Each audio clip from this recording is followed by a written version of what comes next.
TikTok, it's time to rock. It's a special show, bro. It's a special show. Look who's this. Look at that.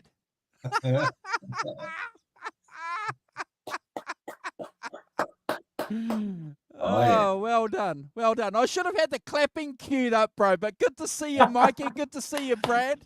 Good to see How you guys doing? What's up, Andrew? Brad, the backdoor man cook. What's up? Good to see you guys, man. Good to see you guys. Yeah, good to see you. Thanks for joining us, brother. Thank you so much. Thank you. Hey, it's like a veteran, bro. Hey, he's like a veteran, Brad, eh? You know, he's not bad, eh? No, pretty good. I'm aging like a fine wine. I'm aging like a fine wine. Like all of us. All of us look great. Everyone's healthy. Everyone looks fantastic. Keeping up with all the social medias with the show. You guys with the music, Brad, awesome. Andrew, the show's great. Great guests. And it's great that we get to celebrate some more Van Halen news. You know, it's the summer of 24, and it's the summer of Sammy. I named it. Summer of Sammy, baby. That's it, man. That's great. I'm going to hashtag that when I finish talking. I'm going to do a hashtag Summer of Sammy 24.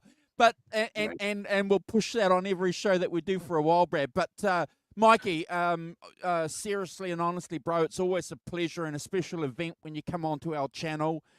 When Brad mentioned to me that you and him had been talking because you guys, like a lot of your Van Halen brothers and sisters on your social media posts, have been in awe of your posts regarding Sammy's tour. Oh, and, so good. And Brad said, look, bro, Mikey and I and you need to come on and we need to talk about the Sammy tour, Brad. Right. Yeah. I mean, for us, Mikey, sitting back watching all the footage, we're envious because here in Australia, and I know it's just the same in New Zealand, we don't get this privilege, you know what I mean? It's like they don't come to this side of the world much. So, as you know, Sammy, I don't know when the last time he's come to Australia. I don't know. I can't remember ever seeing him come to Australia. So to actually, for you to have the opportunity to just go and see it, and we're living through your eyes, it's fantastic because I know if I lived where you did, Mike, it'd probably be arm in arm watching this thing, you know. Absolutely. And you guys, I love it that a lot of the fans globally around the social medias and the socials can live vicariously through the fans in the community, which is great. And interestingly enough, I've been looking at the tour because it's pretty much still the beginning. It's the beginning of the first leg. My show was the 8th show of the tour in Homedale, New Jersey, which Sammy and Mike were calling Homedale all night, and it was great, but it was Homedale, and it's right in my backyard, about 15 miles from where I live. But they are going to the West Coast. They're going to the Midwest next. They'll be in Chicago. Our buddy Steve-O 5150 Props is going tomorrow night. And then they're going to the West Coast, and they're doing the Kia Forum, and then Japan. So, like, why couldn't they just make their way over to Australia and New Zealand? Come on, Sammy, they're selling out. Yeah, come on, Sammy. Just get on a plane, Mikey. Jump on, yeah. Let's go. But I mean, where to start? The show was great, and you know, Brad and I were talking, Andrew, about just the beginning of the inception of this idea. It actually started with an Eddie Trunk show about a year ago. Eddie always has Mikey and Sammy on. You know Eddie. He knows everyone in the community, and he's kind of like buds with them. And about a year ago, I remember watching the Trunk show, and Mikey and Sammy went on, and they were talking about, Eddie Trunk's asking them what's going on with a tribute. You guys can't get it together. So the Van Halen, family or community, like they can never get it together and give the fans what they want. And then, by the end of the interview, like Sammy and Mikey were like, we're going to do it. We're going to go out and do a summer tour, and we're going to celebrate Ed and give him a celebration and some kind of tribute in some format. We don't know what yet. And right then I'm like, I'm in, I want to go see that because no one's doing anything. And then the next thing after that was they announced it, and then Howard Stern. And we could start with that if you'd like, about, you know, the kind of like the promotion of the tour started on that Stern interview show that day, and the infamous Satriani Mean Street intro that went viral.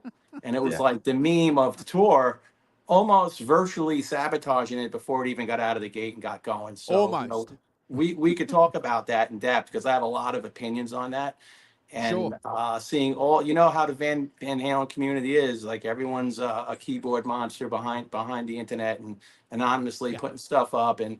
Joe's the wrong guy, and Jason Bonham, we can get so many better drummers, and this is going to be awful, blah, blah, blah, blah. And that all started happening. And like, you know, people have to, you know, take it in context for what it was. It was the first time those guys were in a room. They hadn't even rehearsed, and they were on Howard Stern to promote this tour. They probably Sure. should have just did an interview, right? They probably shouldn't have played live there. You know, they had the songs, they listened to them on their own, but they never were in a room together playing them. And during that interview, and they played a few songs, and they were okay. They were a little rough. And through the course of that interview, Howard gave the infamous question, Joe, what's the hardest thing for you to play from Eddie? And it was almost like Joe was answering the question, saying, this is the hardest thing. Not really actually trying to play it to perfection, but just showing how difficult it was. And then that went viral because he couldn't, you know, not many people could play that. And then everybody internet said, I could play it. Look at me, right? So that was kind of like tough to watch and tough to swallow because I'm a big Joe fan. You know, Joe's from Long Island here in New York, and he's an East Coast guy. I came up with his career, 40 years listening to him. People in the know, he taught Satriani taught Steve Vai how to play Kirk Hammett, like famous guy. 15 Grammy nominations, been doing this for 40 years, you know, great player, great Yeah. player, and a great guy and a very humble guy. Yeah. So seeing him get ripped apart of the internet was tough in the beginning. So Yeah. I'd say we could start with the beginning with that, and you guys could tell me your views when you got to watch and digest that and watch people beating him up about that, you know? Yeah. Yeah, well, look, I think at the end of the day, mate, you've hit the nail on the head there, and there's some good comments in the chat from Ed. You know, clearly it wasn't a representation of where they were going to go with this tour. And also, if I remember rightly, guys, Sammy called out to Satriani to play Mean Streets or whatever, you know, and he was caught in the moment. He was caught in the hype and the excitement, wasn't he, Brad? You know, clearly of doing it and sort of, you know, but look, a lot of guys need a bit of time to practice a piece, you know, that technical. And, you know, I know that we had a couple of opinions. I'm going to pass it on to Brad soon just to put his little stamp onto the conversation. But I know that we mentioned it live a couple of times on our channel and said that, you know, if that's the best thing that you want to do, sit down there and criticize these guys that have just got together at the start. Right. Well done. Yeah. Look, I reckon what happened to like Satriani in that point, you know, it's live to air as well. So there's a bit of jitters going on. He's comfortable playing his own material, you know what I mean? I'm sure he can run rings out around playing Satch Boogie, Surfing with the Alien, you know, no problem. You got But it. you know, playing something that's not his and probably hadn't spent a lot of time or got intimate enough with that material at that point. But you're talking about, Mikey, you just mentioned it. He's had a 40-year career, you know, playing his music. So it's hard to go from playing your own music or playing a certain style to adapting to someone else's style. Now, I think there was obviously a little bit of I'm going to say it's a smart move on Sammy's part to bring Satriani into it. Sure, there's probably other guitar players that have studied Ed backwards that could have maybe done the job just as well. Who knows? Better. Who knows? I'm not going to say Satch is doing a bad job. I think he's doing a remarkable job, and I love listening to his take on Ed's music. So good. He's putting his own spin in there too, and I think in the spirit of Ed, that's something that Ed would probably prefer than someone coming in copying exactly what he does. You know what I mean? Absolutely. But for me, I think it was a smart move from Sammy. I mean, there was obviously this talk at the time of Sash getting reached out to by David Lee Roth, Alex, and obviously that wasn't going to go ahead. So, you know, he'd work with Satriani with Chicken Foot as well, which are fantastic records. You know, I put them on the other day. I haven't listened to them in a long time. You know, not because I don't like them, but because we've Great got albums. you know, we've got so many variations of music to listen to on a daily basis that, you know, I haven't listened to Chicken Foot for a while. So I put that on and I'm like, wow, man, you know, it's really unfair in that sense to pick on Joe, because on those records, he's being himself as well. And he plays remarkably well with Sammy. There's a connection there. It's not the same as the Well, connection that Ed and Sammy had, but it's in alignment with what Sammy is doing at the time. So right. Absolutely. Those were a few points I was going to make, Brad. You kind of hit the nail on the head. There was so many guys who could step in. I mean, let's call it for what it is. This is probably the worst gig any guitar player is going to get, right? Because no one is going to fill those shoes ever, right? And we all know that. And it's like a gig with no upside. So I think Sammy was very smart because he thought about it like this. I want to get guys that I have chemistry with, that I'm in a band with, and I want to have fun on this tour and celebrate Edward, right? So just like you said, Chicken Foot did a bunch of albums. Jason Bonham plays in the circle currently with Mikey and Sammy. So he's comfortable with these guys. For lack of a better word, they are a band, right? So why not get a guy like Joe come in who can clearly do the songs? He can do the material, you know, and then when it comes to the solos, okay, he could do like the signature parts that we all know. And then when the stuff gets into that crazy Ed next level, right, and another stratosphere, he does himself. And his interpretation on the solos, for me, was what I really enjoyed about the show, because the song parts themselves, the arrangements, the sound, that's another thing. His tone is remarkable. He has two rigs going. He has like the classic 1986 Live Without a Net rig, which is kind of, I guess, like a plexi sound with chorus, a little more processed, but really ballsy. And then he's got the whole wet, dry, wet rig, which does everything from, you know, from All Awful Kano Knowledge up through Balance and all the newer stuff. So the two rigs and the sounds were phenomenal. The tone was dead on.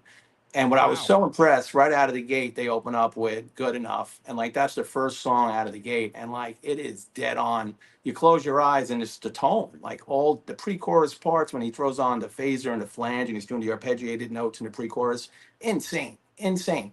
So like, for a lot of people who are skeptical about the tour after watching Stern and, you know, Jason Bonham, there's better guys who could do it than Jason. You know, I think for the very least, if you're complaining about the ticket prices, get a lawn seat for $50 or $35 and just go open-mindedly and check it out, because the show was fantastic. It was that good. It really was. So everyone was concerned about them tuning down to D. You know, it's really not that noticeable. And I'm a musician. Some songs don't have the punch, obviously, like Summer Nights and some of the higher ones, but everything was in that range where the band was comfortable and the harmonies were fantastic. You know, Joe Satriani's keyboard player is phenomenal musician with a great voice, who sang a lot of backups and sang a lot of vocals, played keys, played guitar. And Mikey was just Mikey. Mikey is just, he's like a freak of nature. The guy doesn't age. His voice is amazing. The harmonies were, I swear, like some of these songs sound as good as 95. Like, you know, and I know it's Satriani playing, but it's that good. So, you know, I give Joe a lot of props. And one last thing before we spin it around is that after he got beat up on the internet so badly after the Mean Street Howard Stern debacle, it just shows what kind of character he has, that, you know, he wasn't going back on the internet and attacking people. Like, you know, there's some guitar players that take that stuff to heart.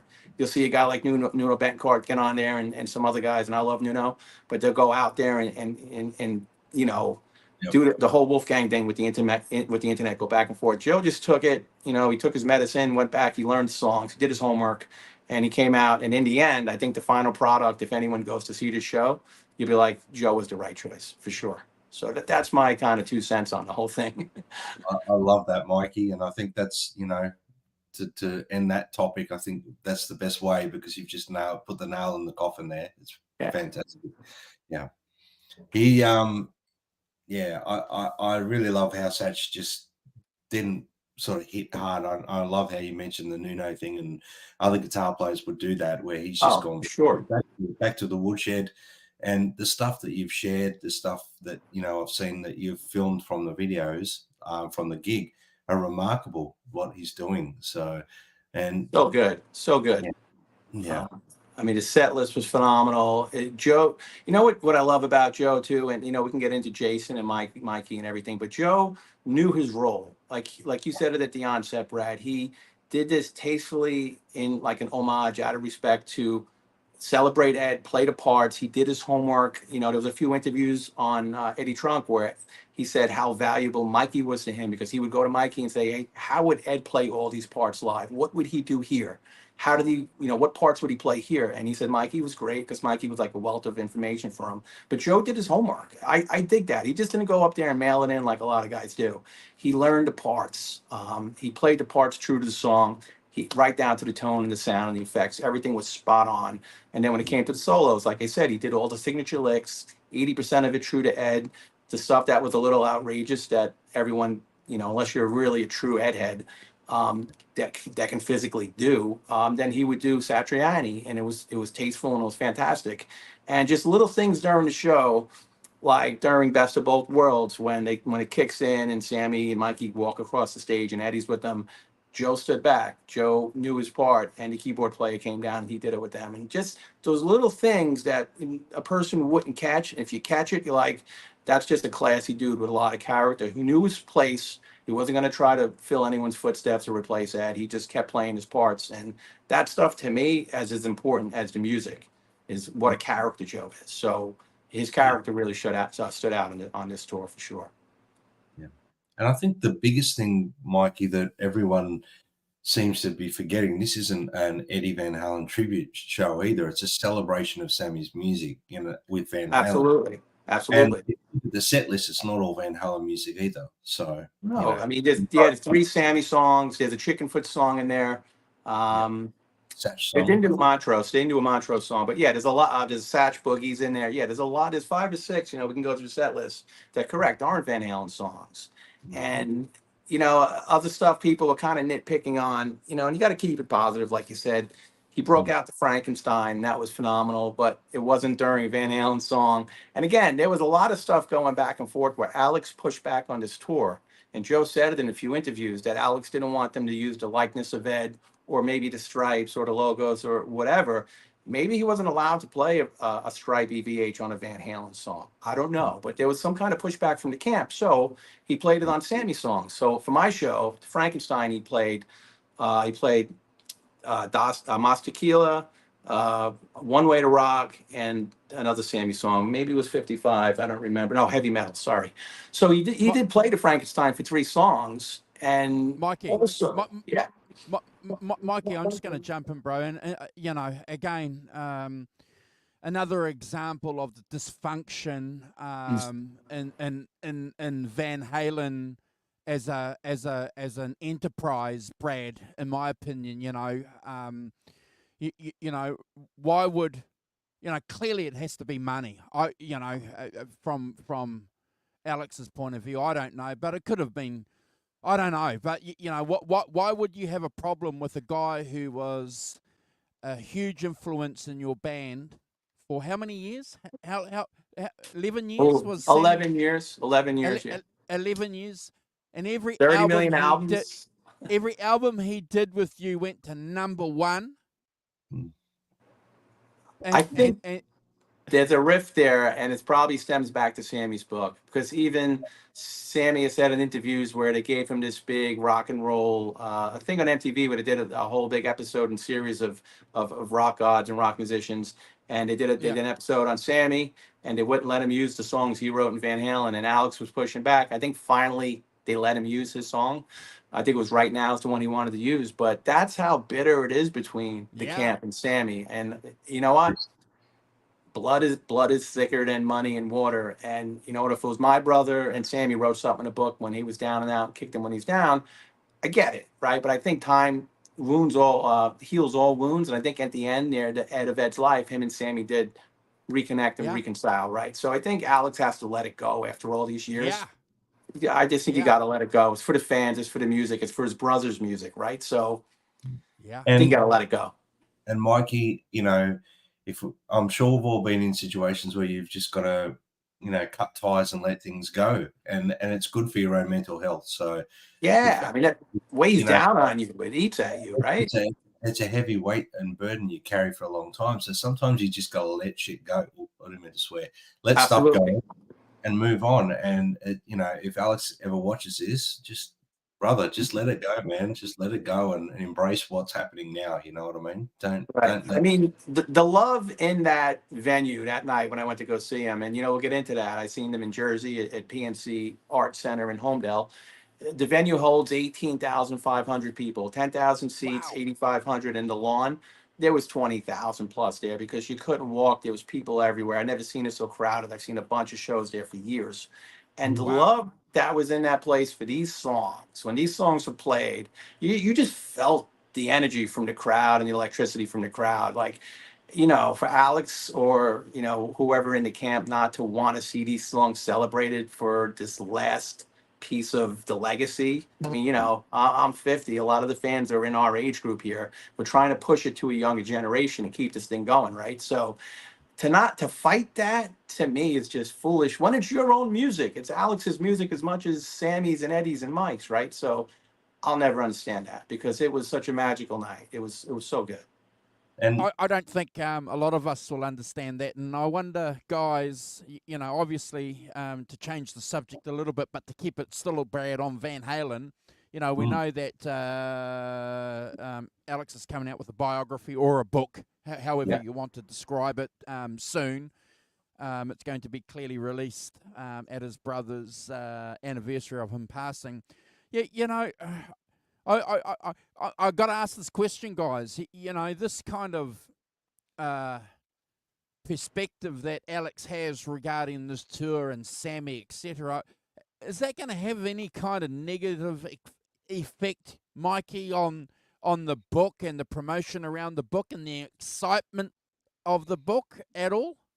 I don't think so. I heard two interesting things. He is himself reading or narrating the audiobook, which is cool. He's doing it, and he's doing a book tour. So it's very unlike Alex, who's a very private person. So for that, I'm very excited. I will go try to get a signature copy if it's in New York City, which I'm sure it will be. And think about it, like we're like the Kiss Army, we're like the Van Halen Army. We will consume and take anything that comes out. So I don't think, to answer your question, Andrew, it'll affect the sales or the excitement around the book. I'm hoping that it's the first step maybe of his grieving process. And like Brad said, letting this shit go. Put your book out. Okay. To be about his story, his family story. I mean, is it called Brothers, I think?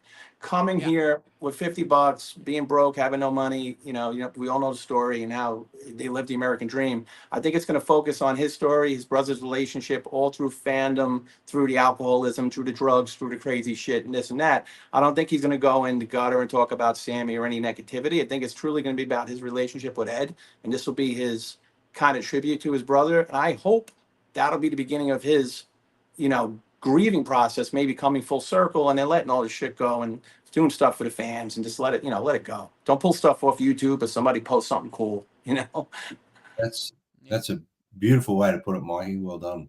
Well done. Yeah. I've got another question for you guys too. So obviously, Mikey, we're still talking.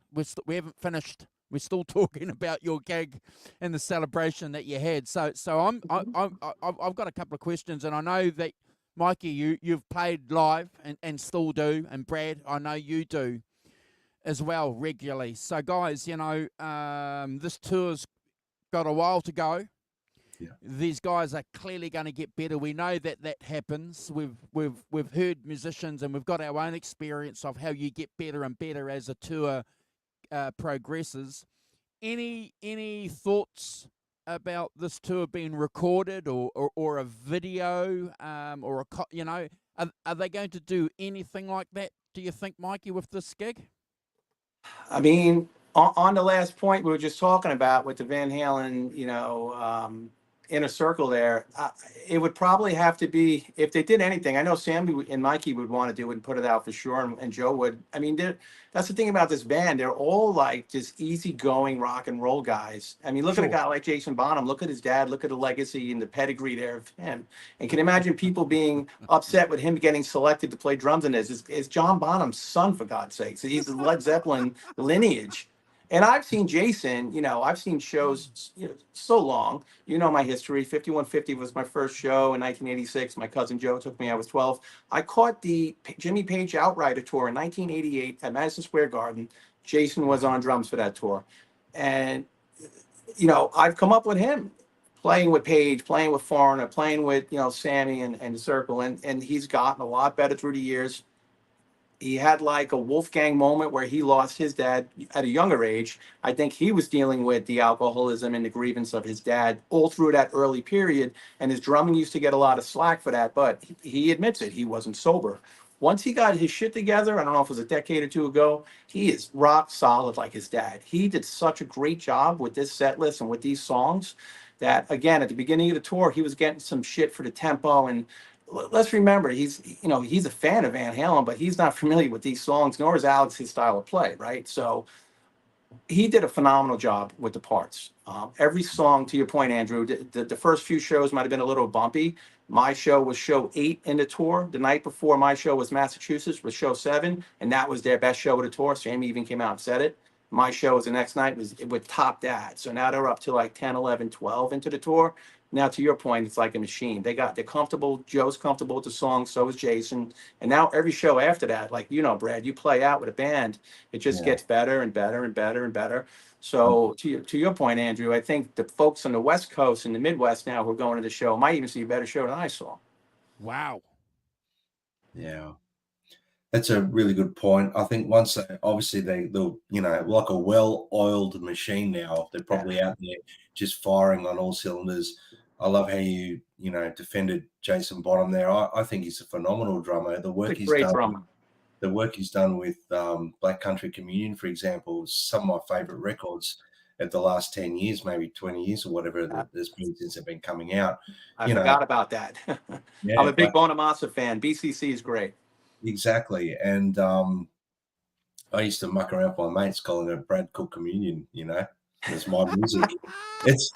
It's where my heart and soul is in that style of music. And from the footage you shared, Mikey, and and I'm really grateful, by the way, for the amount of effort you put into sharing stuff in private messages with all of us, I'm sure.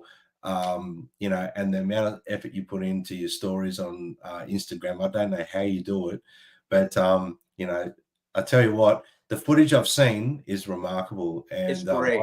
I can't fault anyone in the band. You also got to remember, you were talking about the enjoyment of people sitting watching. You said there was 18,000 people there. I mean, we go watch this music being played by, tribute bands and people paying their respects, to Van Halen that way. So why not, enjoy it for what it is? It's a celebration of the actual artist involved in Van Halen. I'm not knocking either. I'm saying it's great because I love hearing those songs live. You know what I mean? I love hearing Van Halen music live. Brad, you make a great point. Point. So we go watch, I'll go watch Simon Hosford when he plays the Van Halen show here. We've also got a couple of other Van Halen shows here that I'll go and watch them just because I want to hear those songs live. You know what I mean? Whether they could play them amazingly or they hack them, at least I walk away and I've heard that music live. I mean, you got to remember, was it 98? I got to see Van Halen with Gary. And that for me, to hear all those songs live, I was blown away. It wasn't Sammy on vocals. It wasn't Dave. It was a new guy from Extreme, obviously, but it was a new guy in the band. But I was just glad to hear that music played live. You know what I mean?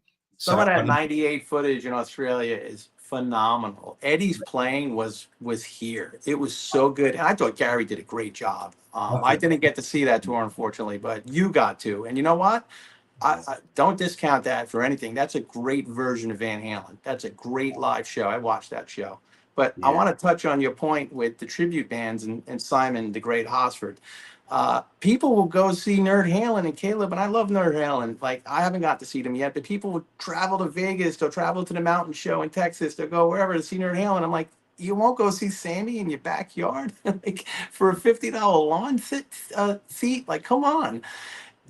And a lot of people like Sammy's doing it for the money. I'm like, no, Sammy's worth $100 million, right? We all know the tequila story and all his story with selling all his booze. He doesn't need the money, right? So it's not that. It's truly like I see him and Mikey out there and they're just electric playing these songs. They really are.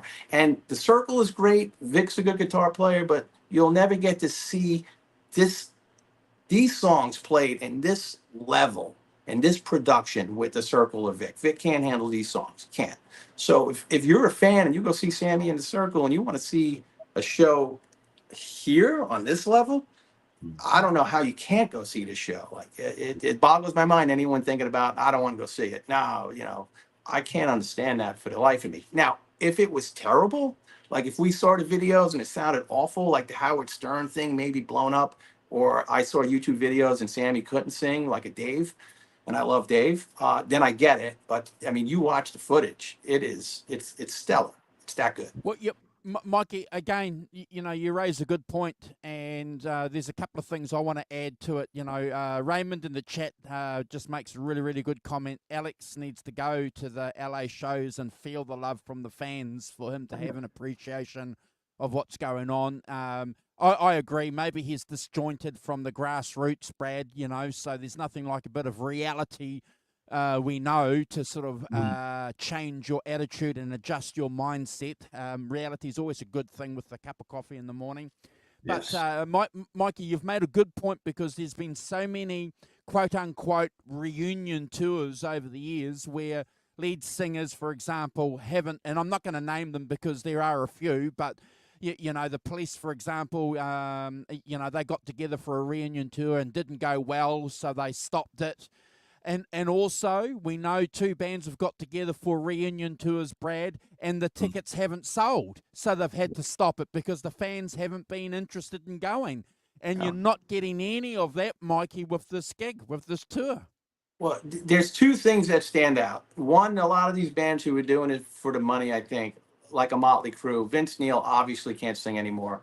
And they got tracks going, right? So you go see at Def Leppard, hey, I'm all about having a good time, seeing a good show, and I want it to sound good. But I know that Def Leppard is doing tracks. Like, what I'm saying, is not live. You go see this show, it's all live. It's all live performance. There's no tracks. It's Joe, it's Jason, it's the band.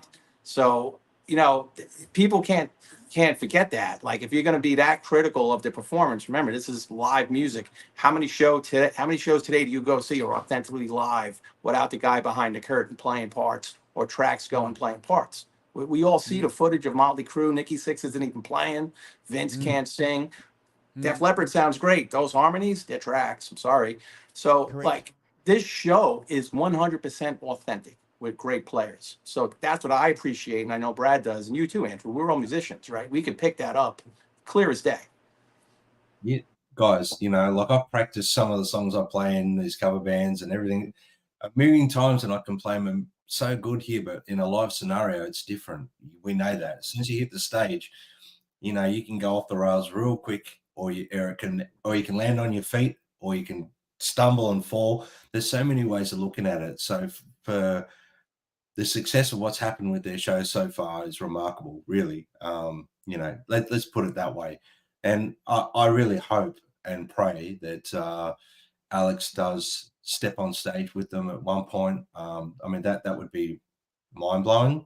That would be amazing. Not even for any other reason than the fans can enjoy it. You know what I mean? I don't think it'll happen for one reason. I've seen recent photos of him with a cane. So I don't know how his health is doing. And we all saw the auction, right? He just got rid of every drum piece that he owned, basically. So I think that's him saying, with the book coming out, unfortunately, like it or not, my music career is over. Maybe his age, maybe he's got some bone atrophy or something going on. But I saw photos with him with a cane. Maybe people in the chat know more about that health history than me. I do think it would be cool if he showed up, though. But I do think Wolfgang will make an appearance. Because remember, Mikey showed up at the Wolfgang show, the Mammoth show in Vegas. So I do think Wolfgang, because he's not touring, will be at those Kia shows on the West Coast. So everyone on the West Coast, Caleb, get a ticket. I've been telling him, get a ticket. I think Wolfgang will show up. I don't know if he plays. I think he'll show up. Yeah. That'd be great to see him play too. But again, Oh, look, Andrew, I don't know if you've still got that set list handy. I don't know if you've got it. They're available. From the show I went to? Yes. I think Andrew just showed it up about 10, 15 minutes ago on the screen. But if you look at the amount of like the songs that are there, to actually listen to some of those songs played live again, I mean, how did that make you feel, Mikey? Did you know the songs they were going to play? Like, obviously, did you cheat and look at the set list from the gigs before? Or did you just go like Absolutely. Yeah, I absolutely did, because I like to know what's coming. I know some people like to be surprised, like Steve-O 5150 likes to be surprised, but I wanted to see. I wanted to see what, obviously I knew it would be heavy, Sammy weighted because it's his tour, but I wanted to see how many Dave songs might be on the list, and maybe Satriani songs, maybe Chicken Foot, maybe whatever. So I did cheat, and the set list has been pretty much the same. Now, the night after my show in Ohio, they did Cabo Wabo. So that's wild. I didn't get to pull up footage of that yet. So, but everything else has been the same. So to answer your question, Andrew, when they opened up with Good Enough, it was just like, it came out like a friggin' out of a cannon. It was so good. And think about it. That's a tough song to play, to sing, cold coming out. So, and then it just went nuts into Pound Cake, Run Around, One Way to Rock, Judgment Day, Panama, 5150, Summer Nights, Ain't Talking About Love, Top of the World, Best of Both Worlds. Like, it just, like, it was relentless. Like, you didn't have time to breathe. It was so good. It was like a heavyweight fight. It was hit after hit after hit. And I think, I don't know how much thought went into the set list. Great songs. Yeah, I mean, it's the greatest hits set list for sure. Yeah.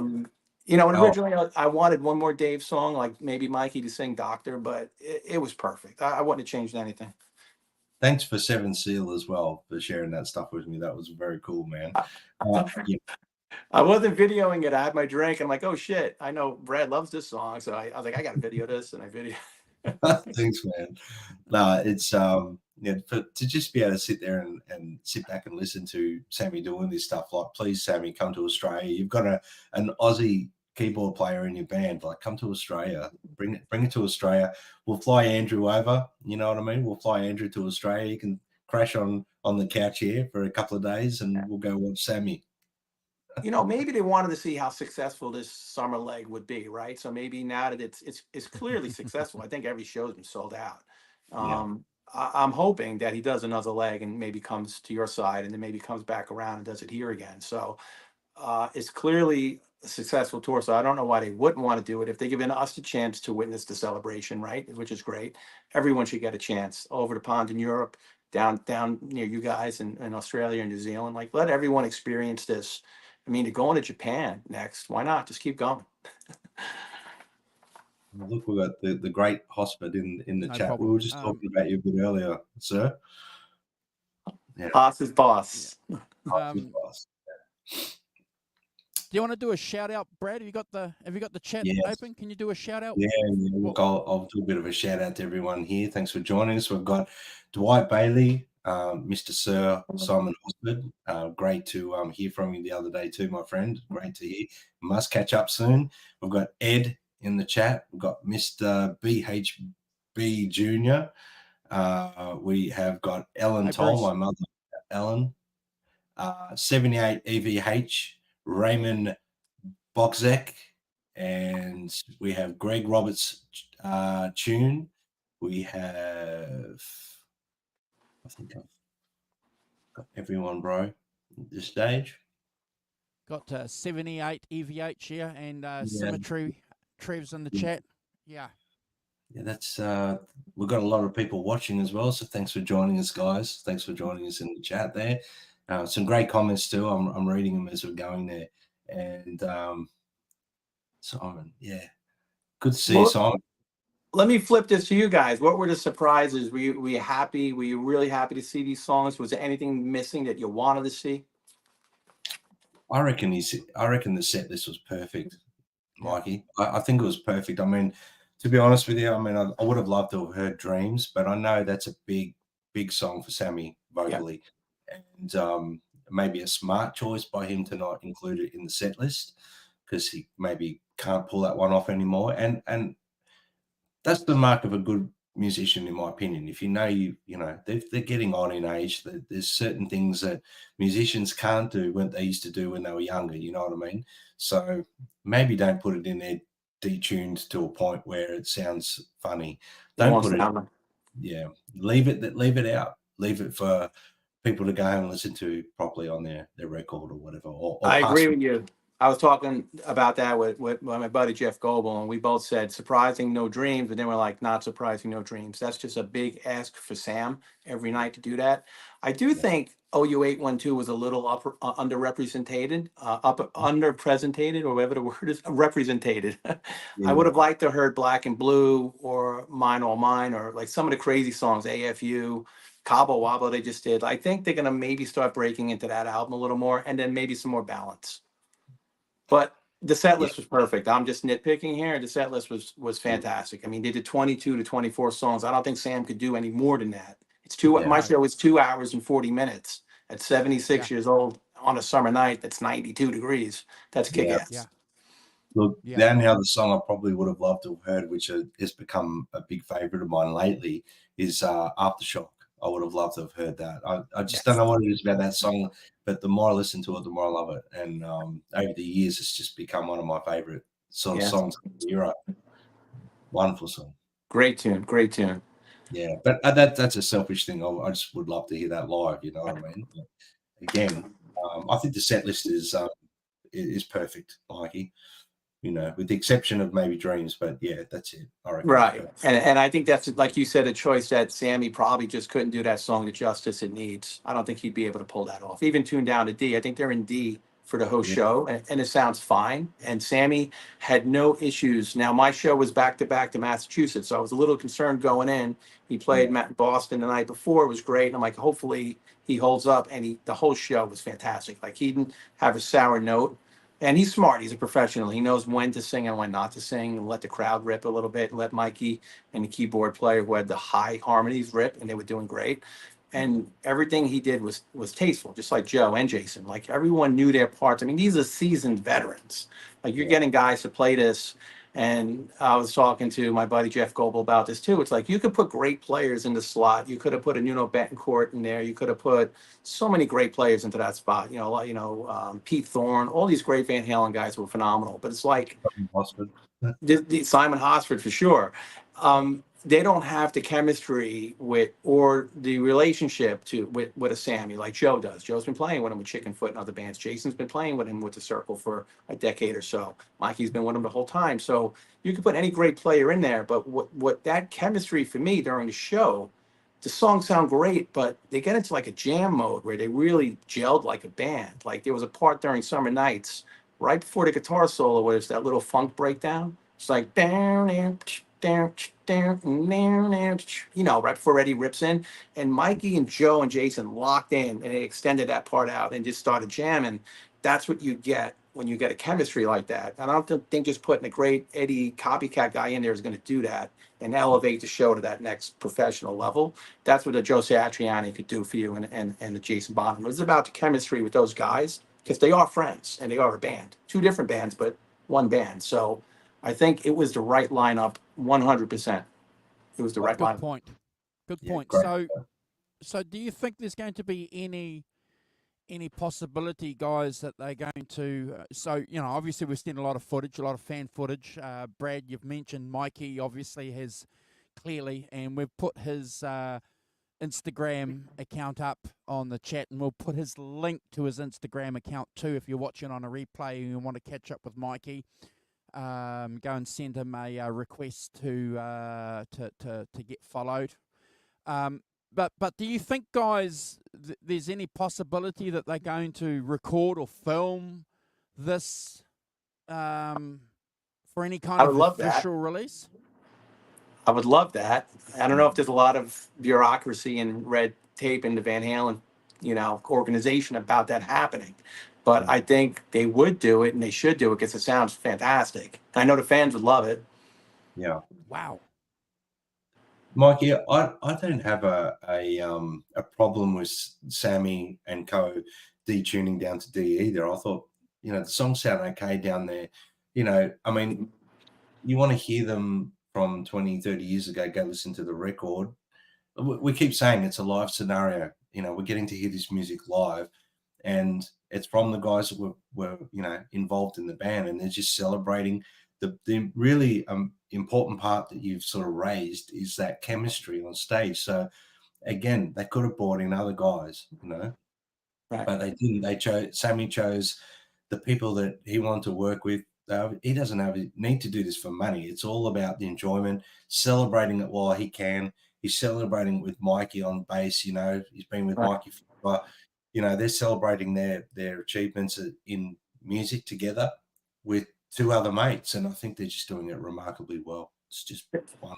That's a great point, Brad, and I'll pivot on that point because I read two interesting things. I heard two interesting things, and that Joe obviously was drilled to do this, was asked to do this, but he made the recommendation to bring his keyboard player in to make it fuller, to give it that polished sound that it needed. So that was his recommendation. I'm glad they did it because it is such a great addition to help out with Sammy with the vocals and the harmonies and all that stuff. Plus the keys sound amazing, and he plays guitar on a couple songs to fill it up, which is a great musician.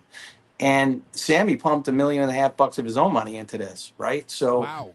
yeah, just to make the production of the show better. So clearly he ain't doing it for the money, right? So he wants to put on and deliver a premium product for us, for the fans. Unlike the other camp who is kind of preventative. It's like the prevention police, opposed to Sammy going into his own pocket and being like, you know, let's put on a great freaking show for the fans, right? And I'm so glad he picked Joe. And I think he wanted to do this with his friends, right? Great players, but the chemistry is more important to deliver, to get the songs to that, as I said, to get it to that next level, it's the chemistry. And he's really comfortable playing with these guys who just happen to be his friends.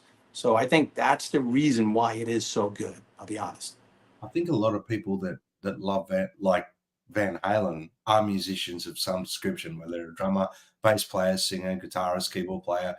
Most people that love Van Halen are musicians as well as non-musicians, but it's what I don't understand. If you're a working musician, for example, you know that you've got your favorite guys you like to play with because there is a chemistry there. You know what I mean? Sure. It's not necessarily about what they can do. It's about the fact that you play so well together, you know each other so well. I've got a drummer I play with, and every gig I do with him, I don't have to think about what he's doing. He doesn't have to think about what I'm doing. He knows when I'm improvising, when I'm finishing, and he knows how to lead it back. There's all these little things that go on with guys that you play with on a regular basis, and that's what I think Sammy's done. He's just surrounded himself with musicians that know Sammy really well. He's comfortable with them. You know what I mean? It's right. I mean, Sammy could have picked anyone, but he's picked the guys that I think he knows are going to work for him. You know what I mean? I'm going to give me a lap dance. Hold on a second. Hold on 1 second, guys. I'm sorry.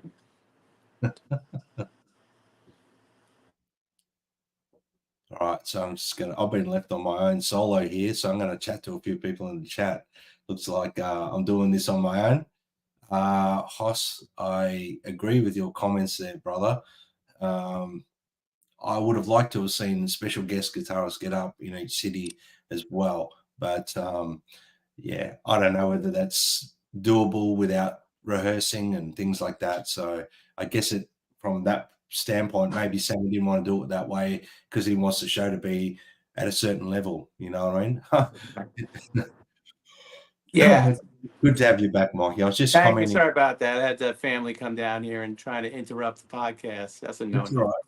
That's all right. No, I was just commenting. I saw something there from Hoss come up, which I thought would have been amazing to see some special guest guitarists get up in each city. But maybe that was something that Sammy at one point maybe decided not to do. Yeah, he mentioned that. I remember in the early interviews for the press to try to get everyone to come out. I think it was trying to bait Alex to come out to do some shows and maybe Wolfgang.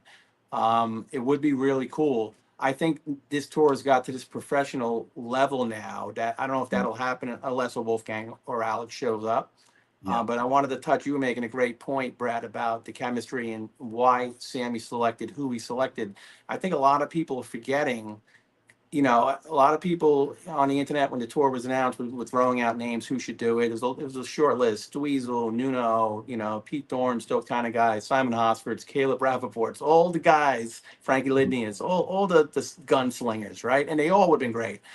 But I think what people are forgetting, and you just made a great point a few moments ago, is that this is an arena level tour. It's not a club gig. It's that next level. And that's what Sammy wanted to bring. I mean, if you're going to celebrate Edward, it has to be that level, right? And you got a guy like Satriani who has a 40-year career 15 Grammy nominations. I mean, that you got to go out with the all-stars, right? Who've been in arenas, who've been doing this, to your point, like, you know, your drummer knows you. Like, you look over there, you're not going to worry about Joe, what he's doing. Joe's there. He's going to deliver every night. This is an arena level tour, 18, 20,000 Kia Forum, 25,000 seaters. You can't have, you know, maybe one of those other guys on the list. You need to have the Satriani. And he just happens to be in one of your bands, Chickenfoot, and he is your friend. So, like, that's why he selected who he selected. And it's a fantastic selection. Like, as soon as he announced the lineup, I'm like, I don't even have to hear it. I'm going.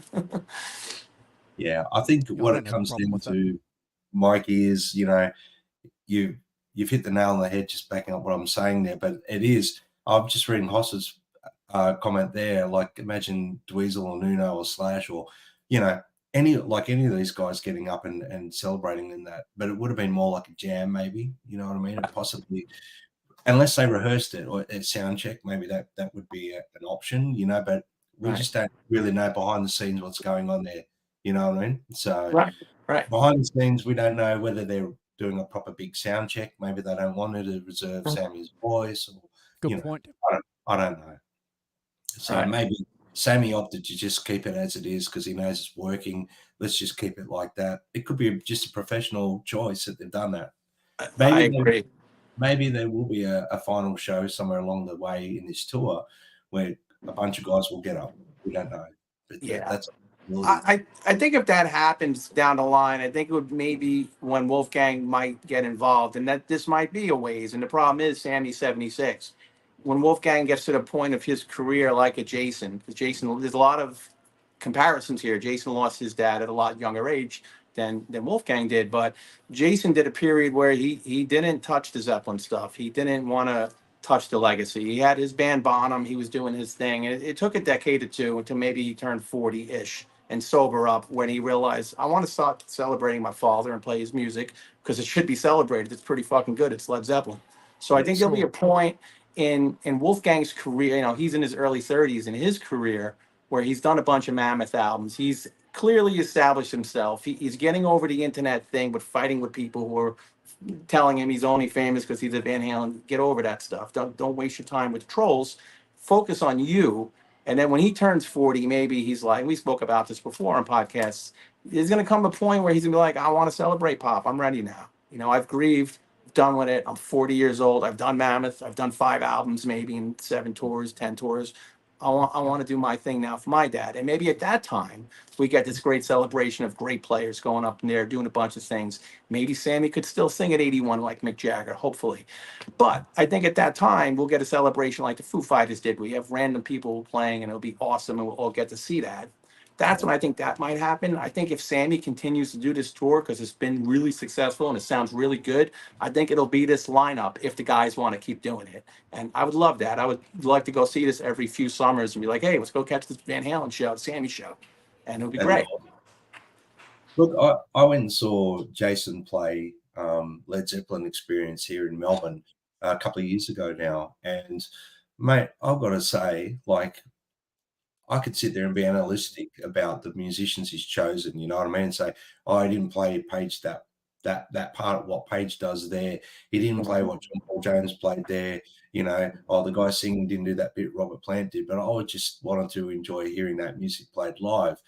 And, you know, I could have picked on Jason as well and gone, Jason didn't do that bit that Bonham did, or he plays double kick there instead of like the single kick pattern, playing those triplets and this and that, blah, blah, blah. But if you're going to be that analytic about it, don't go. That's just how I see it. Analytic. Yeah. Analytic. Yeah.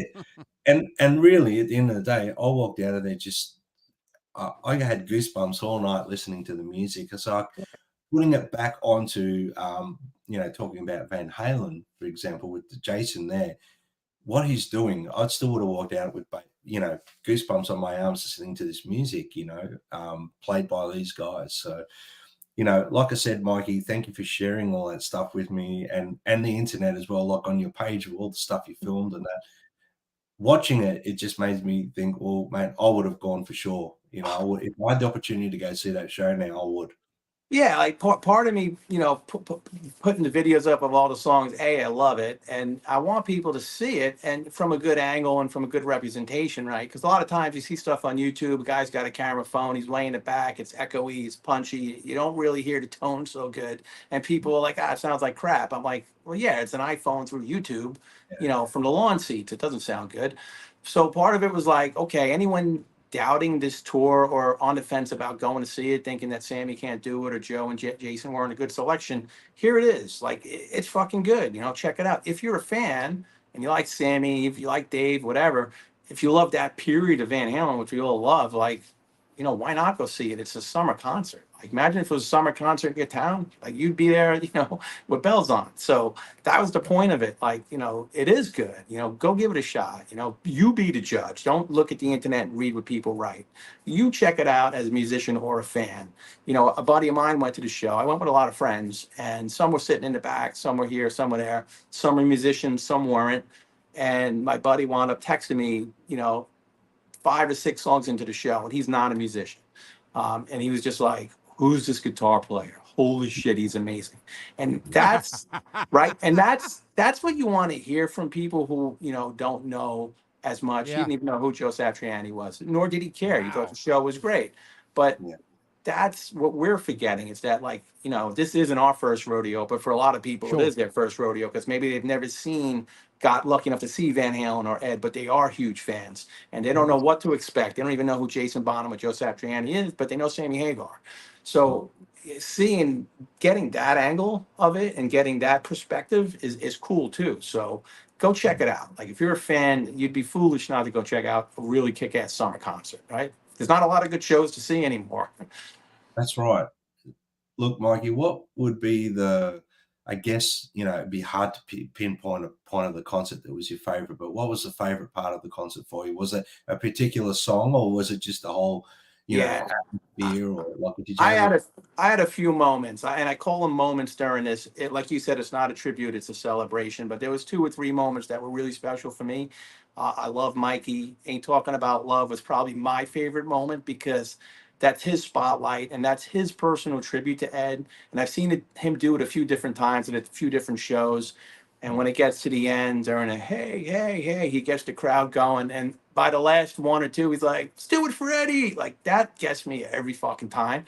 And yeah, because it's like the 800-pound elephant in the room. We all know why we're there, but we don't say it, right? And that's why I'm glad they don't put all the images on the screen and get you depressed. You see Eddie, you wish it was Eddie playing. Like, they don't do none of that. They probably can't anyway. But the way Mikey does it is very tasteful, and that's my favorite moment. But I had 2 or 3. There was another really cool moment. You could see it in my video during Best of Both Worlds. Kind of in the beginning, Sammy goes over to the front, and there's a dad with his daughter on his shoulders. She was probably 4 or 5 years old, and she's holding a sign that said, "My first Sammy show." Sammy went over, got on his knee, you know, looked at her, signed some stuff, took the sign. She had a Van Halen beach towel, red, white, and black. He took the sign, he put the towel around him, and he started dancing with the Van. He held it out, and the crowd roared crazy. And then he put it around him like Rocky, and he started dancing around during when it got heavy, when it kicked in. You know, Best of Both Worlds, and that was an awesome moment. But there's a lot of moments like that that were really cool. But the Mikey moment, to answer your question, was my favorite moment. yeah, man. I've got goosebumps just thinking about it, bro. So yeah, no, that's awesome, bro. I mean, look, all I can say, man, is I hope that they come to Australia, and They gotta come. you know, they got an Aussie keyboard player in the band. Bring the show over here. You know what I mean? Right. Yeah, but I did see some pretty good comments in the chat, Mikey, about this.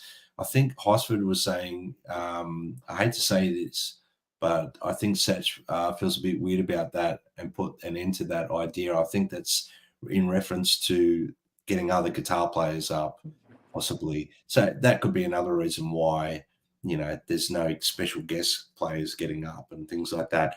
Right. But in saying that, just to elaborate on that, I have heard Satch talk about Wolfgang. Like, if you were going to do a tribute, then Wolfgang would be the ultimate choice to get up, because he's got his dad's feel, blah, blah, blah, blah. Like, he was actually commending Wolfgang, if anything, you know, saying he's his own artist, he's got his thing, but it's, if you want to get a proper representation of Ed up there, You know, Right. That's yeah, true. When I said earlier, it's probably the worst gig for any working professional guitar player because you'll never fill those shoes. Wolfgang could do it, right? I mean, you saw what he did with the Taylor Hawkins tribute shows, both shows across the pond. I mean, it was fantastic. Yeah, if there's anyone to do the real true blue fucking tribute to his dad, to his pop, it would be him for yeah. sure. So I agree with Joe 1000% on that for sure. You know, we can just only hope and pray we see Wolfgang get up with the band and jam out with them, maybe with Satch on stage as well. I think Satch would be all right with that possibly, but Well, you know, you noticed on his tours with Mammoth, like there's that footage from the show with Mr. Bungle with Scott Ian and Mike Patton's band when he got up and did Loss of Control.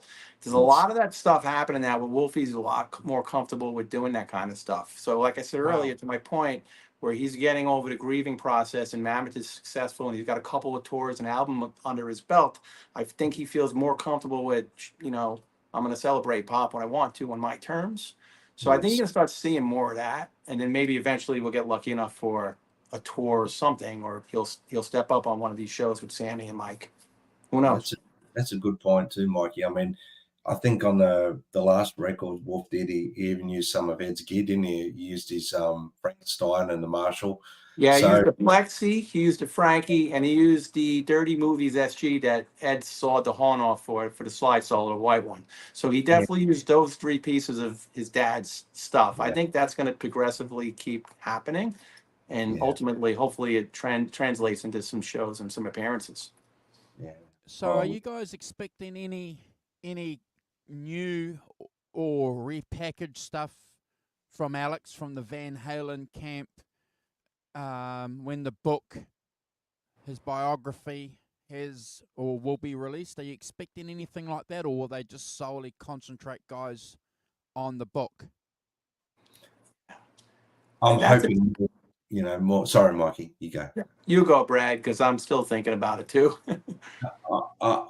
You know, I said that when I did an unboxing. I said, please, guys, in the Van Halen camp, just keep releasing more gold nuggets. You know what I mean? It doesn't, you know, you don't have to ravage the vaults. You know, put the stuff out that you think is worth people hearing for the fans. You know, it doesn't Right. have to be for the collective masses. It can be just for the people that kept you in business for the last however many decades. You know what I mean? Right. Give back to the fans that gave to you. The dysfunctional stuff that goes on in the Van Halen camp, I just, it baffles me as to why it happens. And obviously it's all business related, money.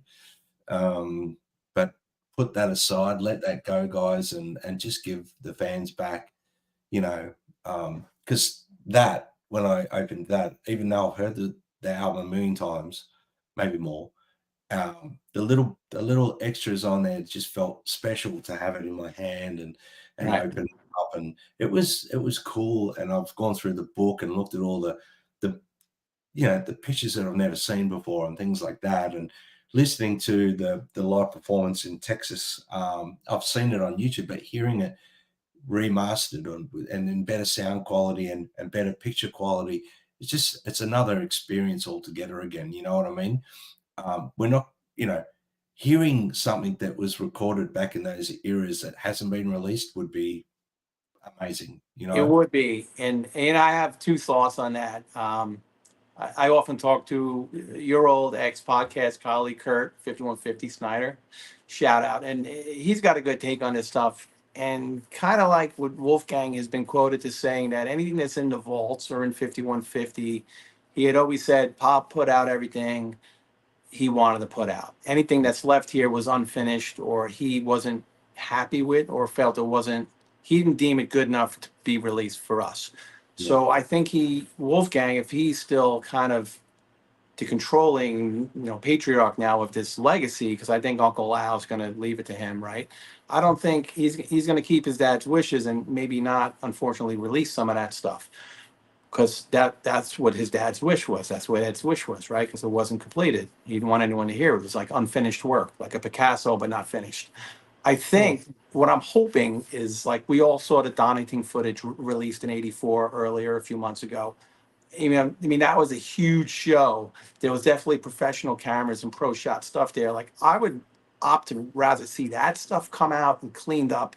I mean, we saw what Pete Jackson did with the Beatles Let It Be footage, which was unbelievable, right? He took thousands of hours of footage, redigitalized it, and it looks like it's 4K or something. It was unbelievable. I think if they find some of that great old Dave footage, or even some of the Sammy footage, and they can clean this stuff up and they can make it look presentable.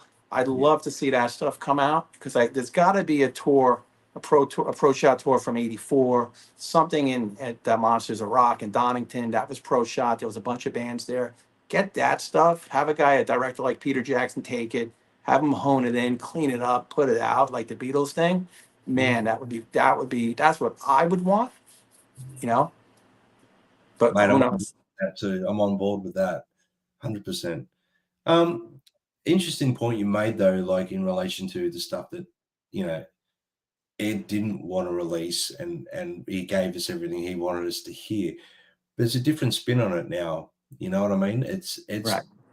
sadly departed, but the point of the matter is to hear some of the working pieces. It's like listening to now Beatles stuff that's released, Right. like anthologies that came out, and the workings of a song. You know what I mean? Things like that. It's not for the masses, it's for the fans. You know what I mean? It's for the people. They released in '95 a lot of stuff that no one had ever heard, the Beatles doing Yeah. before, and they released a lot of that. And you mentioned the footage for Get Back, which was the footage recorded for Let It Be. Yeah. That, how many decades did people not get to see that? People, big fans of the band, passed away. They never had the opportunity to see that. And Right. then obviously it comes out and you're like, oh man, if that person was still alive to see that, they would be crying. And My how point, great was it? How great was the quality? I watched that thing 3 times. exactly. And what I'm saying is, like, watching it, I could guess what I'm talking about it, but I was emotional watching some of that stuff because I'm Yeah. such a big Beatles fan, and I feel the same way about Van Halen. To bring it back on track, is just to actually hear some of this stuff that was recorded, workings of a song, that would be amazing. I mean, I Well, don't know and that's the what. other thing. Interestingly enough, you make a great point. Like, doesn't Warner Brothers own the original masters from the early stuff? Isn't it their decision to put this out? Isn't there a marketing guy who's like, hey, there's money here to be printed? And if people want it, there's a demand, there's a thirst for this. Why isn't anyone at Warner's putting this out? It's theirs probably for the early stuff. I know, like the old manager was it Noel Monk. He Yeah. got a lot of the stuff back before he passed, but I think the stuff that's owned by the studio from the early stuff, the masters, the workings of stuff, like, why aren't they doing something? They can make so much money by putting stuff out. Yeah, I mean, I don't know. It's a great question. I would love to hear it. Pieces of songs, stuff they were working on, yeah. stuff that didn't make it to the albums. I'm sure there's a lot of stuff. Well, you've seen, footage of all that stuff on the wall that's recorded on tape there. I mean, I know it's a big job if it's not categorized, but maybe someone Right. needs to go in and categorize it all.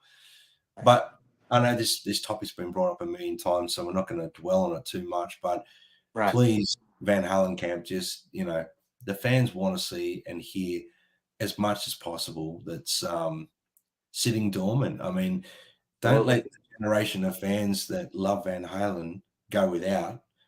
You know what I mean? We need a guy in the camp or in the band, whether it be Alex, Uncle Al, or Wolfgang or Matt Brook, or someone in the camp to do what Jimmy Page did years ago, right? For years, being a Zeppelin fan growing up, we had nothing. We had The Song Remains the Same, we had Danish TV, and we had little pieces of Nebworth 79. And then all of a sudden, in like 2003, Page was like, he went into the vaults, he started pulling out masters and Royal Albert Hall, 1970. He remastered all the albums. The How to Westwood One, the BBC sessions. He started going into the vaults and putting stuff out because he knew the fans wanted it. We need someone from in that camp to do the same thing because they got the same vaults, right? And they got all those gems in there. Just get them out, clean them up, and distribute them to the fans. That's a Been great point, saying that Mikey. for years, bro. We've been saying that for years, and so much so that we've got this. Hashtag release of the 5150 volt. Yeah. As a hashtag. But no, fully agree with you, and I think the parallel that you guys have made to what Jimmy Page did and is probably still doing, bro. He's probably still going through that vault. Still going, still going. Still going. And look at another prolific vault hoarder and releaser, Neil Young. Neil Young seems to be releasing an album every week. Yeah.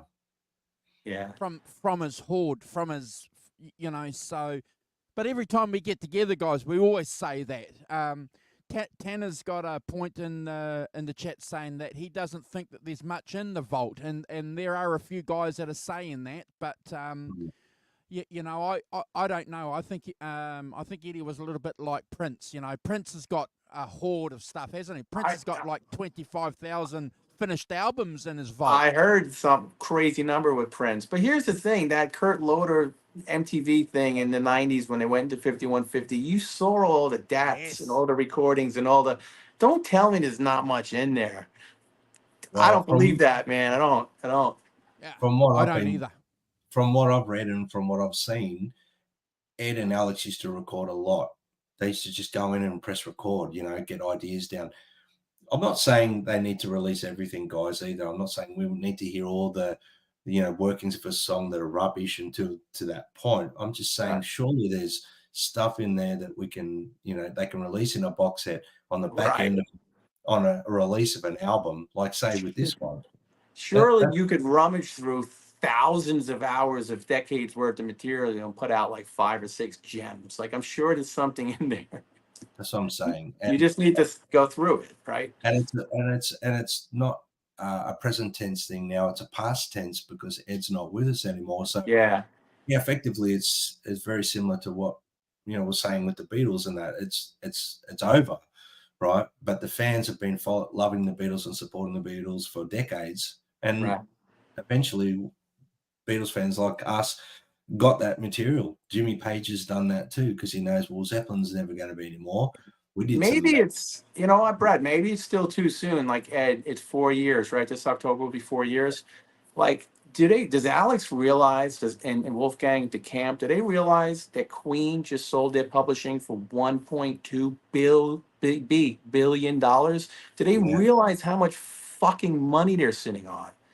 Get your shit together. The fans want it. Put it out. Sell it. Do what you got to do. I'm talking billions of dollars. This is like 2025 almost. It's not tens of millions anymore. It's hundreds of billions.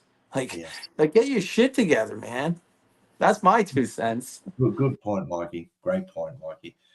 Andrew, what's your thoughts on what we've been talking about, mate? I mean, I know you're in the past. You've had release the vaults, this and that. It's a big part of what we've discussed for many, many years, since Ed's passing. Do you think it's too soon? Hey, do you think, the guys in the camp are still a little bit too grieving in that situation? Or do you think it's got to a point now where, nobody's getting any younger, as Sammy said, you know what I mean? Alex, you mentioned Mikey's, you've seen photos of him with a cane. Maybe his health's not great. I think they really need to look at, preserving that legacy, and while they still can, possibly be in control of that. I know Wolf will probably have a big stamp of approval over all this anyway, but here's the problem with that also. If you're silent and you're a silent audience, like Alex is going to pass on, unfortunately, soon enough, right? Maybe 5-10 years. Then you got Wolfgang only left. And it's like, do you want to preserve the legacy and pass this down to the next generation? You got to advertise and market it and push it. Like they notoriously do nothing, right? So besides Mikey and Sam pushing these latest releases that we all got, which is great. Luckily, they're still doing it, but Sammy's 76, right? So you need to, if you want to push this to the next generation after we're all gone, you can't be silent. To my earlier point, you got to sell the publishing and the rights, get it in movies, get it into pop culture, get it mainstream.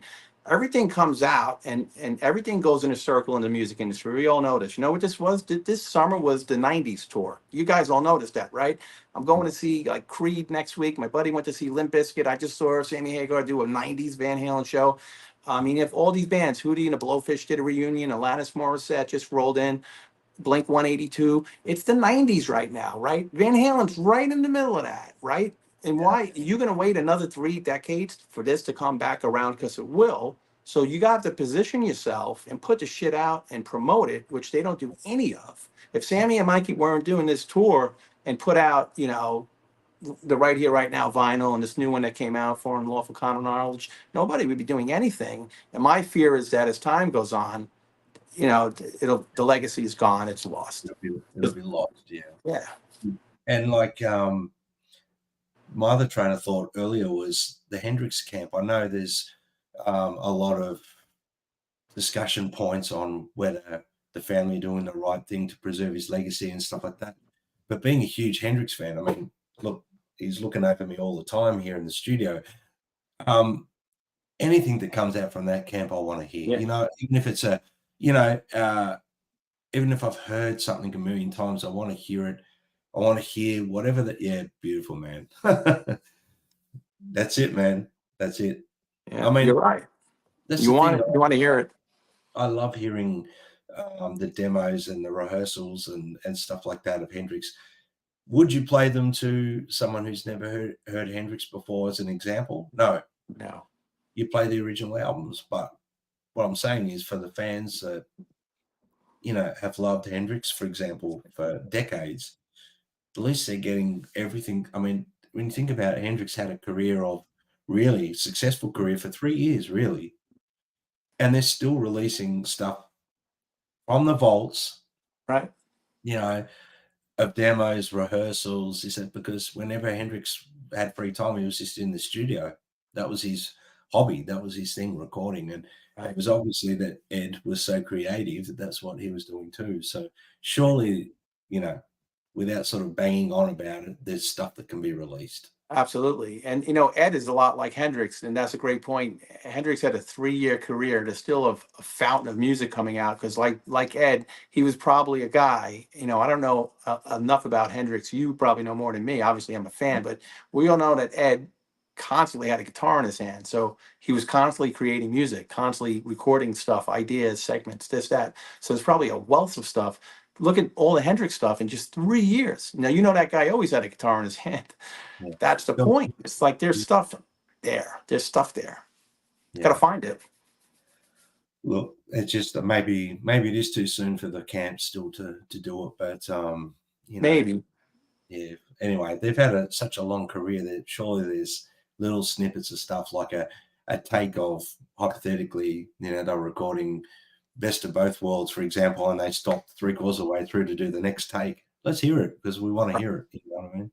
Yeah. I know, you know, it might be not what Ed wanted to release him, but do you think Hendrix wanted to release all this stuff that's come later? No, he didn't want the fans to hear it, but maybe he thought in 30 years' time, fans might want to hear that. We don't know. So, well, it gets to a point, especially with a guy like Hendrix, where there's not a wealth of material because it was only 3 years, right? Like Axis Volta's Love is my favorite album. A Band of Gypsies is right up there also, but how many times could we listen to it? I mean, I could, but you're thirsting for new. You want something else, even if it is his practices or his early rehearsals, his early demos. Because how many times have you wore through those 60 songs or whatever? Same thing with Zeppelin. I know it's 10-year career. It's not that many albums, and anything that comes out from Page from the vault, you just eat it up. So same thing with Van Halen. It's like you're thirsting for any Dave era stuff that was early or any Sammy stuff that we haven't heard. So, I mean, I think it should all come out and you shouldn't worry about how perfect it is or isn't. So I think on the point about Alex, what we forget is this was a brother and they were super tight and super close. And think about like, everyone's like, how did he sell all his equipment, his drums? It's crazy. Think about every day being reminded of it, because every time you look at an instrument or your drum, you're constantly reminded of your brother, basically, besides your wife, the love of your life. So I think that has a lot to do with it, that he's probably still in such a bad place, just like Wolfie. But Wolfie's got on with it. I think Alex, at his age and his cycle of his career growth, it's too hard. It's too, he just got rid of everything. He's like, I'm letting it go. Really good point, Mikey. Yeah, maybe it is too soon. We'll hopefully see something. Maybe there's stamping things off now that we'll see in the future, but hopefully it's not too long. Right. None of us are getting any younger. Well, that's what I'm saying. Like, for the fans that have been there for decades supporting, that's what we want. We just want to hear. I mean, we were talking about Hendrix a minute ago with the re-releases. I love hearing the many versions I've heard of the song Isabella, for example. Oh, on this one he's using a different univibe. On this one he's using. I would love to hear, say, them running through a rehearsal of a song and go, "What's Ed using there? He's using. Oh, he's not using the phase there. He's using something like, you know what I mean? I'd love to hear that. You know what I mean? Absolutely. A lot of my favorite songs, it's all different versions of Freedom. Like, it's all different takes and different tempos and different versions. And one of my favorite stories, and you probably know this because you're a super Hendrix fan, I'm kind of like a novice to average Hendrix fan. I love him, but I don't know the in-depth stuff like the Van Halen stuff. But I guess when Axis Bold as Love came out, Eddie Kramer produced it, right? Was it 69, maybe 68? Yeah. They wanted to rush it out for that Christmas, to have it out for Correct. Christmas. And Correct. I guess they were doing it in New York City. Maybe it was Electric Ladyland. And he left. I think Hendrix left the masters in a New York City cab, Yes. right? And he had to go back in and fucking re-record everything with Eddie Kramer. So I would love to hear like that, like, oh shit, let's go in and like, what was the original master like? What was some of the secondary and third takes rushed to get this masterpiece of an album out? This Axis Bolt is Love. It's literally a masterpiece. But he left the masters in a cab. Like, that's the stuff I love.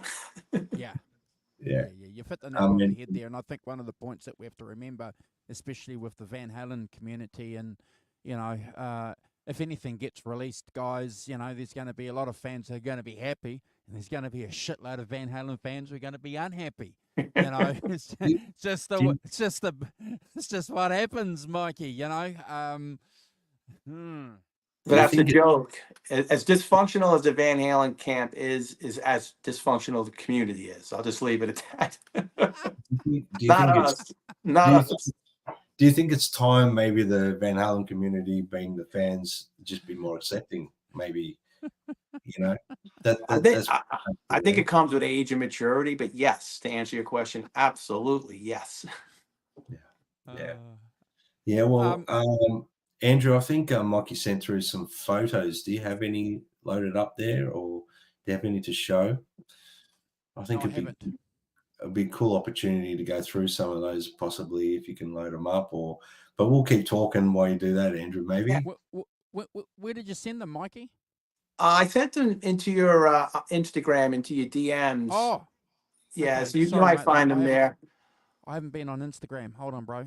Sorry. It's interesting, Brad. You make a great point about the community and the dysfunctionality of the community. But like, I was always a Dave guy because that was just when I grew up. It was the 80s, and it was Van Halen Eddie Van Halen was God. They were kings on earth and all that stuff, walking gods. MTV just launched, 1984 just blew up. That was my childhood. But I was never like Dave anti-Sam guy. I love both. If I have a preference as a guitar player, I love the Brown sound and the early stuff. It's just more raw, it's more ripping. But I love Sammy stuff. I was never that guy like, fuck Sammy, fuck Dave. Like, that's just not me. So I never understood that in the community at all. I never understood that. I think I'm on your side of the fence there, with your way of thinking there, Mikey. I've never really been dysfunctional in that sense where it's Dave or Sammy, and I'm not going to listen to Sammy, or I'm not going to listen to Dave.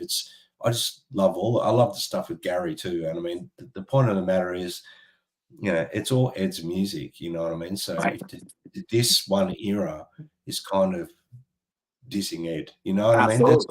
That's how I saw it, respectfully. So I agree 100%. 100%. I love all eras of Van Halen. I prefer certain albums. I mean, I love some of the Sammy albums. 5150 is one of my favorite albums all time.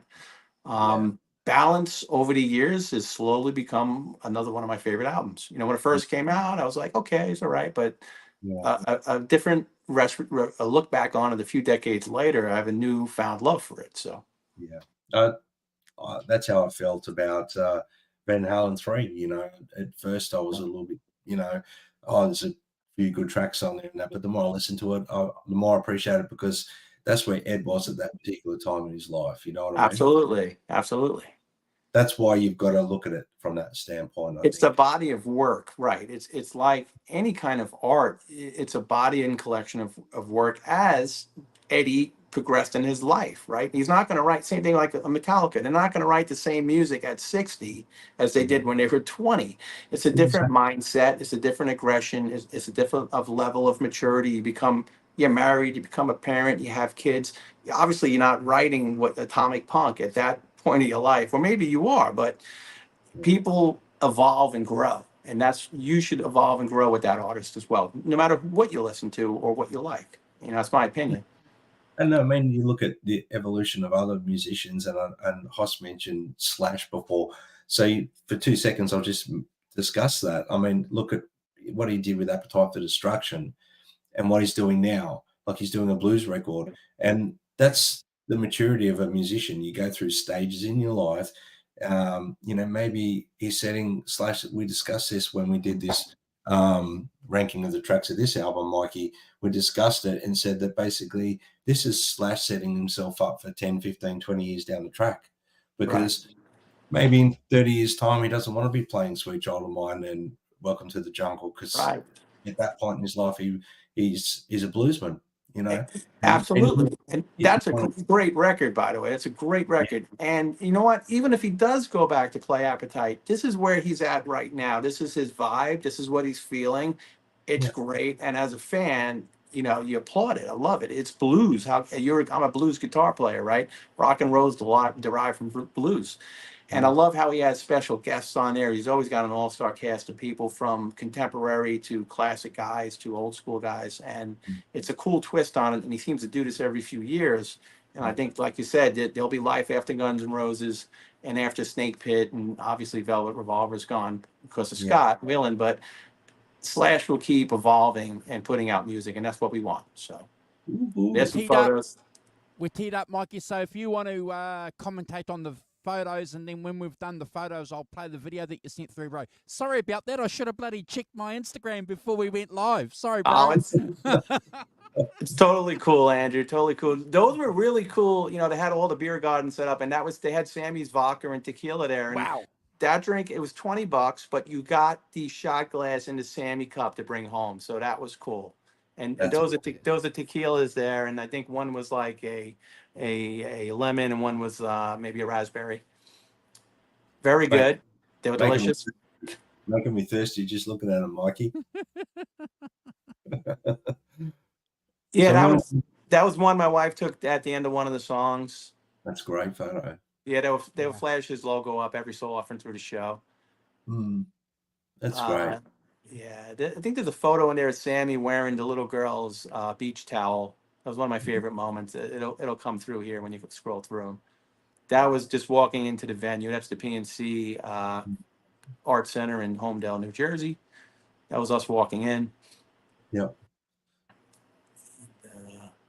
That's a great spot. So we were all tailgating in the parking lot. I was with all my friends, and that buddy was there, and he had that photo, and that poster was from 1984. So he brought it to try to get signed by Sammy. So he's like, I want a picture with the guitar. I'm like, I want a picture with the poster. So we all got in and took a quick shot. So you took your guitar? You took your guitar, Mikey? I did. And, to talk about that really quickly, since I had the VIP tickets, and I was telling you, when you get close to the stage, they kind of let you walk up during the show, and Sammy signs a bunch of stuff. So I thought it'd be cool that maybe one of the security guards would let me in, since I was sitting in the VIP section. Interestingly enough, I called the venue up the day of the show, and they told me no large objects. But if I paid for the meet and greet, I could bring it. It's the only way to do it. I wasn't paying for the meet and greet, but I threw it in my car anyway, just to ask the security guard when I got there. But I wanted to have it to take some photos anyway. That's awesome. Yeah. So I couldn't get it in, but that's why I brought it. The great photos, man. There's the beach towel that the little girl had. She was in like the second row.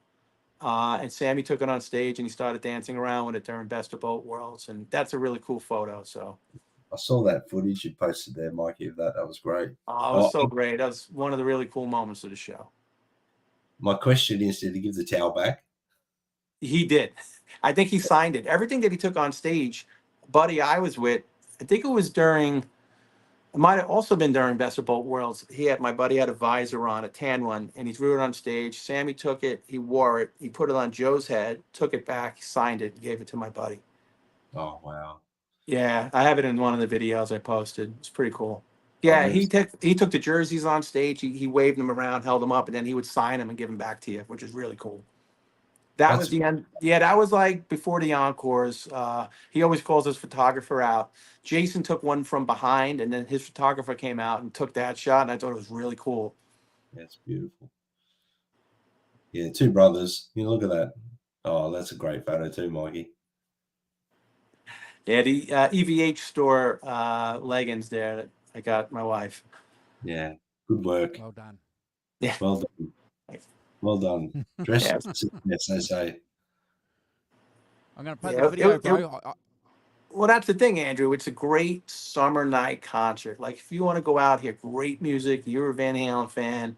They put on a great show. It's the summer. It's everything you want. Like, it's every checklist. Like, you know, it's if you're lucky enough to get a good night and it's an outdoor venue, it's just fantastic. Yeah, that's sick. Yeah. So thanks for showing those, Andrew.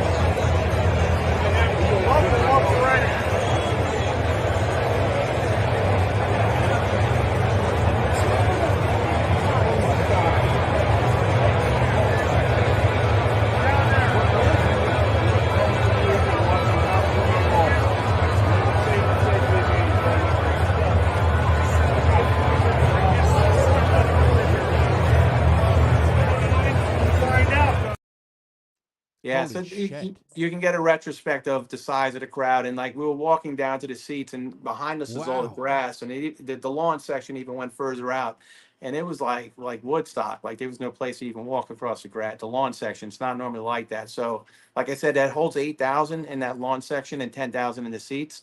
There was more than that there. It was oversubscribed. People had their own lawn chairs back beyond the lawn section, like it was cool. It was a great crowd. That was wow. It was awesome. I'm gonna play that again. I have to play it again. Just.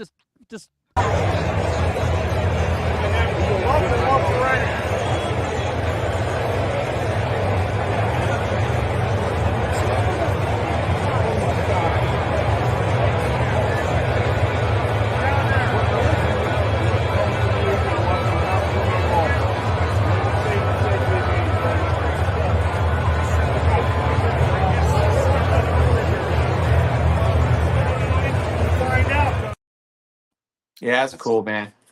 I mean, like I said, it's just an awesome summertime concert. And if you're a fan and you get a chance to go see it, like it kills me that like you guys, like Brad, you're dying for them to come to Australia so you can see the show. And I got guys here in my backyard are complaining that Joe's not playing a Trans Trem on summer nights, so they won't go. Just like, man. Like I said at the start of the show, Mikey, if we were in America with you right now, we would have been arm in arm watching this stuff, just enjoying it for the music. Man, I would have loved that. Trust me, I would love that. Yeah. Look, Mikey, thank you so much for sharing all this with us. This is great. I had a blast. It was great to catch up with you guys, man. This is awesome. We got to do it more often. Yeah, man. Keep it alive. We'd love. Yeah, I'm gonna hop out too, guys. So thank you, man. Andrew. Rock and roll, Brad. Thanks for everything, man. We'll touch. I'll keep in touch, man. I'll hit you guys up in the DMs. You guys, you're amazing, man. Thank you so much. Rock and roll. God bless, bro. Yeah. Well done, man. Well done, Mikey. Right. Cheers, guys. Enjoy your weekend. All right. Cheers. We're just going to wrap up here, bro.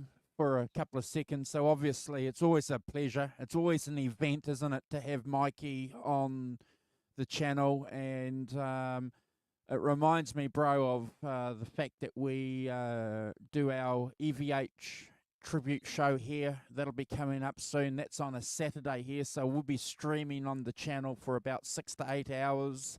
Yes. We'll have Hoss on here. Obviously, Mikey will be on here at some stage. Brad and I will be here.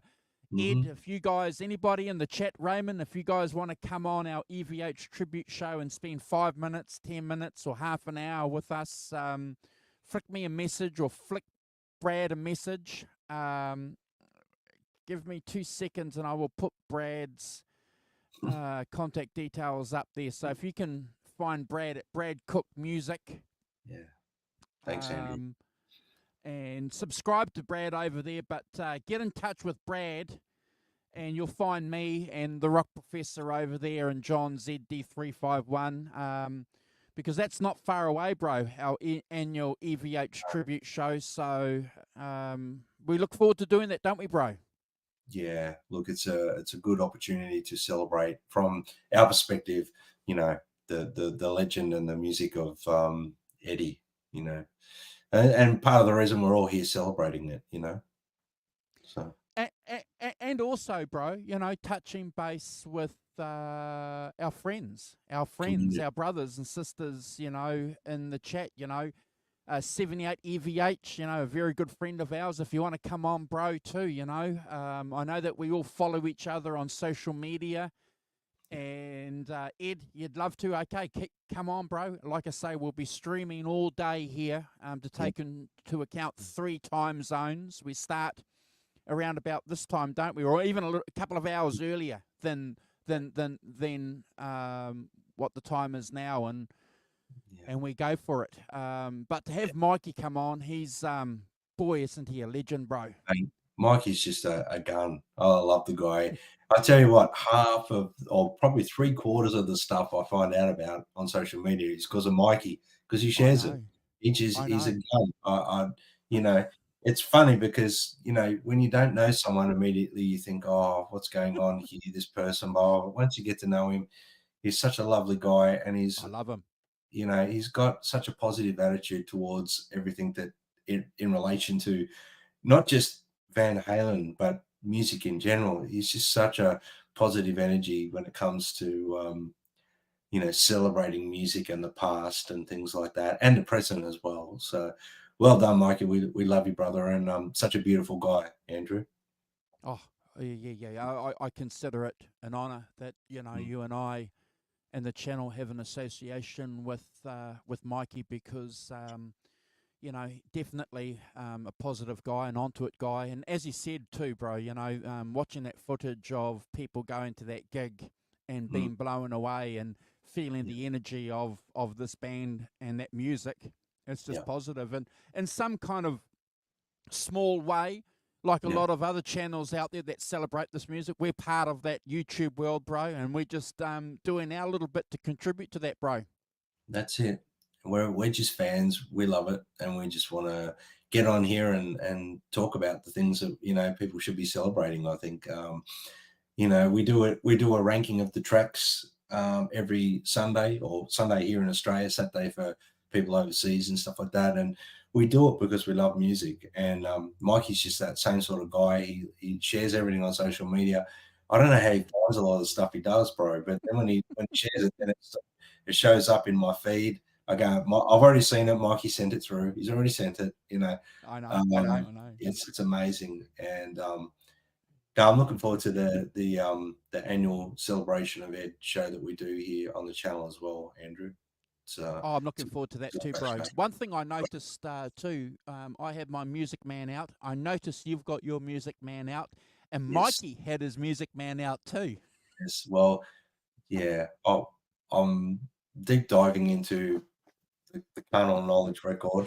So I've been secretly jamming along, trying to get my Van Halen chops up a little bit, but I'm not going to say any more than that at this point because, you know, it's you know, it's one of those guitar players that I think is impossible to emulate perfectly, because he had his own thing, you know, and all the great guitarists say that about him. He was just an amazing guy. So, but Andrew, it's been a great show, and thank you so much for you know, putting this on, because it was just great to connect with Mikey again.